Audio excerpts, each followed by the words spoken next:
Et je donne tout d'abord la parole à Jean-Philippe Davio pour le groupe Paris en commun. Oui, merci Madame la maire. Je vois que les labels se suivent.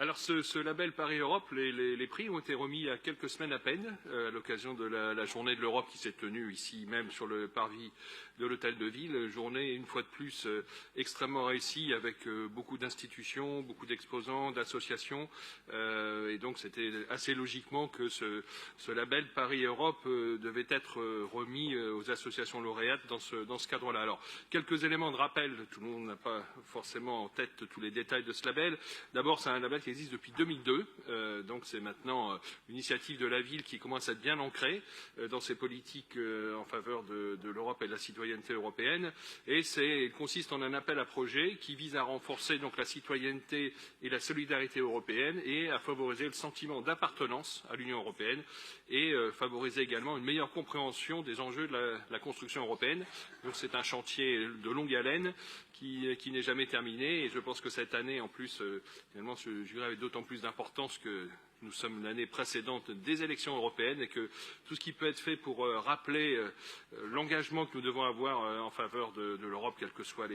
ce que l'on peut en penser, des insuffisances ou des insatisfactions, chaque fois qu'on agit dans ce sens, on agit dans le bon sens. Alors, les candidats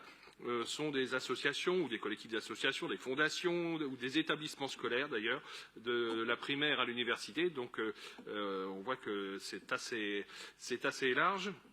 Et les projets, pour pouvoir être lauréats, doivent notamment démontrer évidemment leur intérêt pour les Parisiens, mais évidemment surtout leur dimension européenne en impliquant un ou plusieurs pays européens. Et le montant total de la dotation est de 80 000 €. Alors le comité de sélection qui regroupe des élus, la Maison de l'Europe, les représentants de la Commission européenne, les agents de la DGRI, dont je salue le travail vraiment, ils ont fait un travail d'analyse des 27 candidatures qu'il y avait avec beaucoup de précision et de pertinence et ça nous a permis lors de ce jury de désigner 16 lauréats qui ont fait des projets sur des sujets extrêmement variés.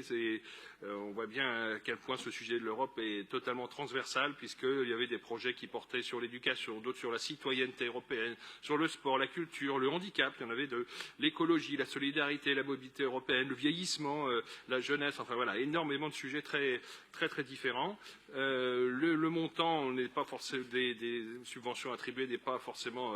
très considérable, puisque pour les 16 projets retenus, on est à une enveloppe globale de 80 000 €, mais ça fait quand même un petit peu